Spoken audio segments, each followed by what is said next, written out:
cher jongolera chenu maderu analian jezira unichauri in lonwer uralian gadal yolonwer gajine waran tiri ibil wana kenya koben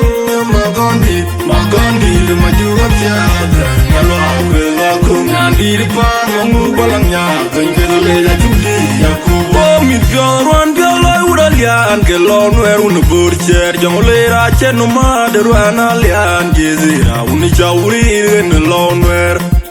uralian gadal yolonwer gajine waran tiri ibil wana kenya koben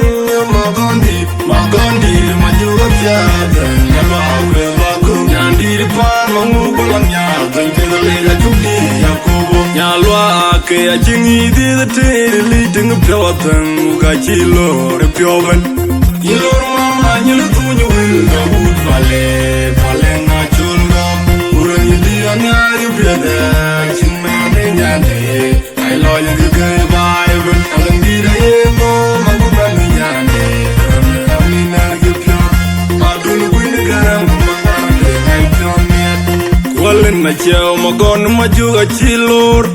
Quilo why jala glory magon mama nyanjo mama king to no would be yalwa imagon bukai ni joy kwan semana ko wendi jan kwera yang koryo and we no quite die to no wood run na japan ma da chiraliu while in the door again on a bola you know maju kating de mama ju ya rubai na no kwendi jitenga chilo kuralian wondi kwana galo roi kwai kwera pinjang wuna banya jang yam banya la timusin ai will moro wa kui and wuna la wer panchola ko green town ken ju nyana kan ditol bijela yutin yam petman ting dinya ba ting pero dinya ba le gadire nya ubi yalwa jidi gawati nyana ruti ne jolu kwilwa ujanyu kwilwa mada kwilwa ujama kwilwa kuwin waide ya wilwa uwala kentagin and bring somewhere solo kuku bayon on bol tari gayo ulan wondiru kwanya dengalo no ere galo roi kwai kwara tunjen wuna banya jang yam banya la de timusin ai will moro wa kui and wuna lo no er panchol ko green town ken ju nyana banya dol bijela yutin yam ketman nyalwa gating pero dunya wale gadire nyawumbe umanya wi jol kwilwa mi pyo da uda liana jiwai gambe nyambande bilo jelebe ating uda tori nor go mai madingo yalla mi polgel bidi charbel man mi jol kwezi nyambai inguloi free bande na ye kwanya wale ngudi kwanya dengalo no regalo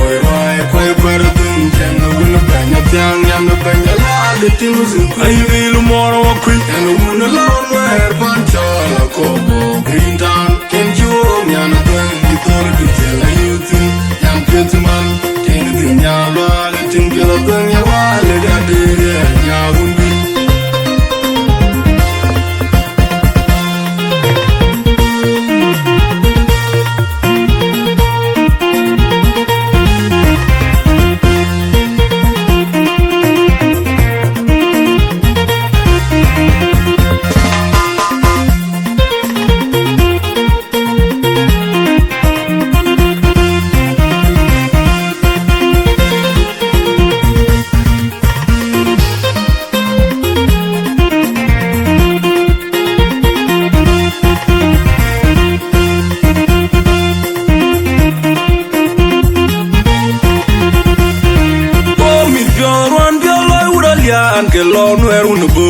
jongolera chenu maderu analian jezira unichauri in lonwer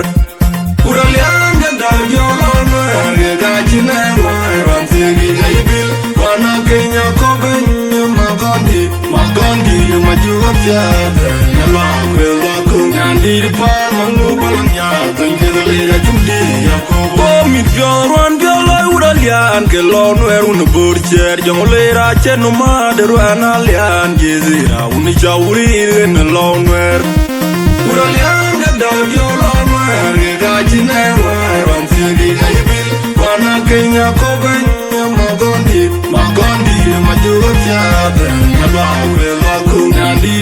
Mamu Balanya, thank you later to be Yakob. Yalwa, Kaya Jingy did the tea, leading a Pioth and Gachilo, the Piovan. Your mamma, you know you will go wood valley, falling at Julga, Urania, you be there, Ching Man and Yane. I love you, gay Bible, and did I know Mamma Yane, I mean, I give you my little winning. Walin na cheo magon majuga chilor Kwilo waiwa chela jori magot Mama nyakyo mamading tuna udabi Yalwa ima kwandu kari michoy kwad Simana kowengi Yan kwera yan koryam Yana wunga kwai diamond tuna udar Wane ache kwan mana chiran liu Walin di dora gere wana bola yunu maju Katimbe mama juri yara kwa yana wura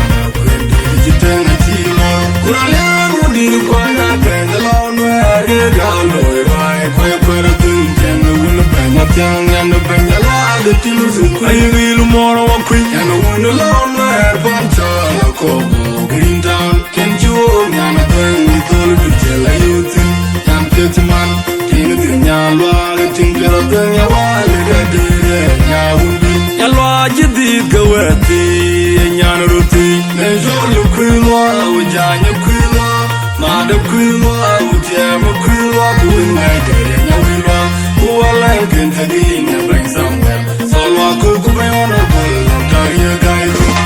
Kuralianu diri kwanya Tengalonwe Regalo irwai Kwaya kwara tunjenga Wula benya jang Yana benya laga tinuzi Ayivilu mora wakwi Yana wuna lonwe Erpancha la kobo Green town Kenjuo nyana pengi tolu bichela yutin Yan petiman Tinga di nyalwa Gatingala tanya wale gadire nyawundi Kumanya wikwa kwilwa Mipyo da wuda liana jiwa Gambi nyapane Bilo jelebi ya tingi Wuda toya ni dora kompai Patimbo Yala mipolge Libidi charbel Mami lijolo Kwezi nyambai Tingu ulwe wuri upande Na ye upande Kuralenu diri kwanya Tengalon where galo irai Kwaya kwera tunjenga Wuna benya tiang Yana benya lade tinusi Ayi vilu mora wakwi Yana wuna lon where